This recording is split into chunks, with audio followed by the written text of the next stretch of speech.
I couldn't shake the feeling that someone was watching me.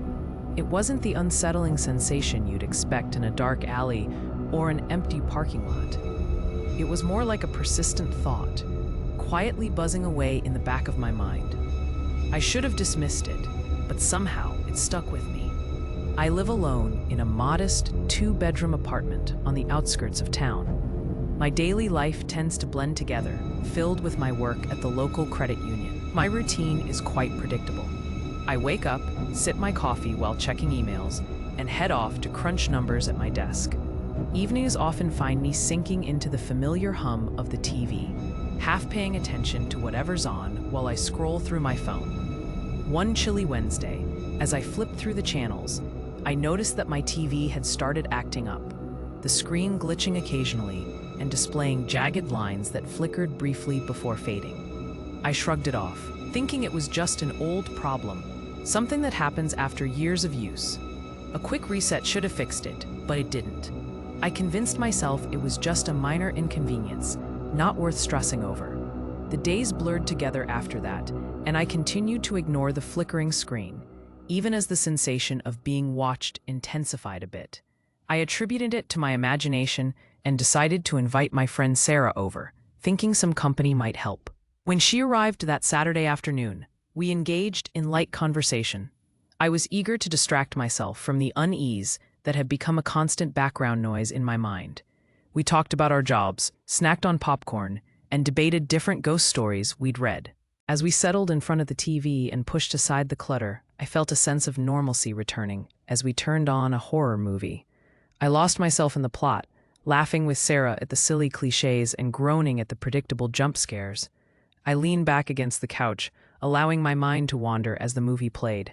A small part of me noticed the flickering screen, but I chose to focus on the dancing shadows in the room instead. Just as the film reached a tense moment, Sarah paused, glancing around with a furrowed brow.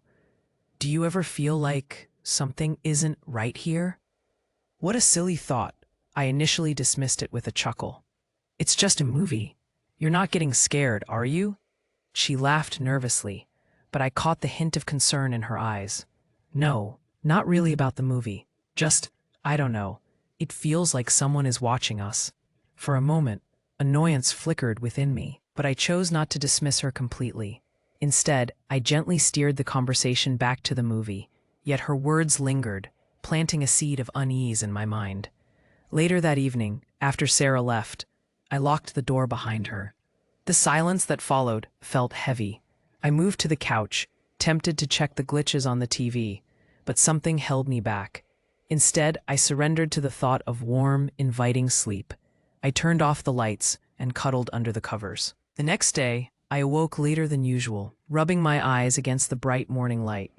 My phone buzzed beside me, 5 missed calls from Sarah in quick succession. Confused, I brushed it off, assuming she was just checking in after our movie night. Thus began an odd routine.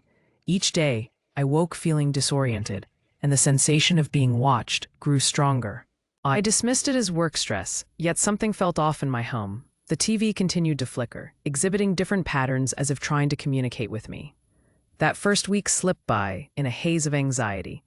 By Friday, I was too caught up in uncomfortable feelings and work to pay it much attention. I remembered Sarah's earlier concerns, but opted not to reach out. I was tired of feeling paranoid. I opened the Netflix app to watch a series I used to love. Midway through an episode, I heard a soft thud from the hallway. My heart raced and I stilled, holding my breath. The silence returned and I told myself it was just the building shifting, or maybe the wind. But then I heard it again, like a whisper in the quiet. It froze me in place. "Hello?" I called out, my voice feeling small. No answer came, just that oppressive silence. I checked the locks on the door and returned to the couch, where I noticed the flicker again, this time more pronounced.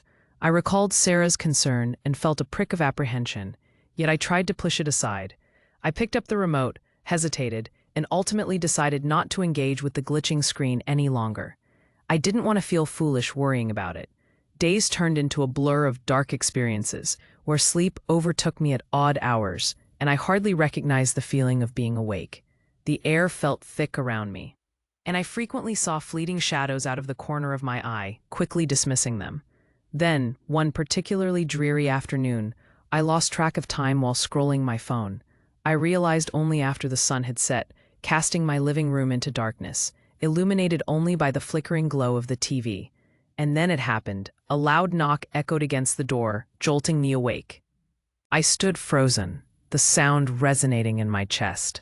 The knock came again, insistent this time. I felt an urge to check. It was Sarah, standing outside with a worried look. Instantly, I felt a wave of relief wash over me, but something still felt off.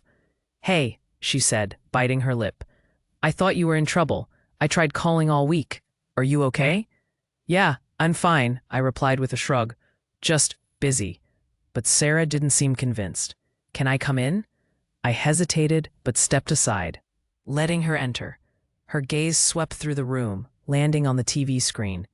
"It's flickering again," she said quietly. "It's just the TV." I waved her off, but I could see that she wasn't satisfied with my response. "I haven't had time to look at it." "Maybe you should," she replied, her voice trembling slightly. I intended to dismiss it, but the concern in her eyes mirrored my own. It ignited something within me, a willingness to acknowledge my growing dread. I resolved, in that moment, not to ignore it any longer. As I turned to face her, the flickering intensified, creating an unsettling rhythm on the screen. Against my better judgment, I leaned in towards it. Suddenly, I felt an unusual sensation, as if I was being drawn into the depths of the TV itself. In that instant, I glanced at Sarah. Her face went pale, her eyes wide, reflecting the same flicker of concern I had felt all week, the same sense of being watched. A chill ran down my spine, thickening the atmosphere of dread between us. Before I could voice my concern, she turned toward the door, her nerves seeming to slip away.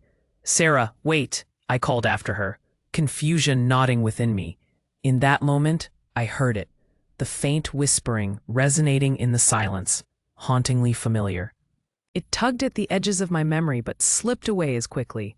I opened my mouth to ask her what just happened, but the door slammed shut behind her, leaving me alone in silence. A heavy dread settled around me. Turning back to the TV, the flickering now appeared sinister, as if carrying secrets I couldn't understand. I grasped a throw pillow, holding it tightly against my chest. In that moment, I realized how many signs I had ignored. Why had I brushed off the growing sense of unease? If you enjoyed this story, please like the video and share it with someone who enjoys quiet horror.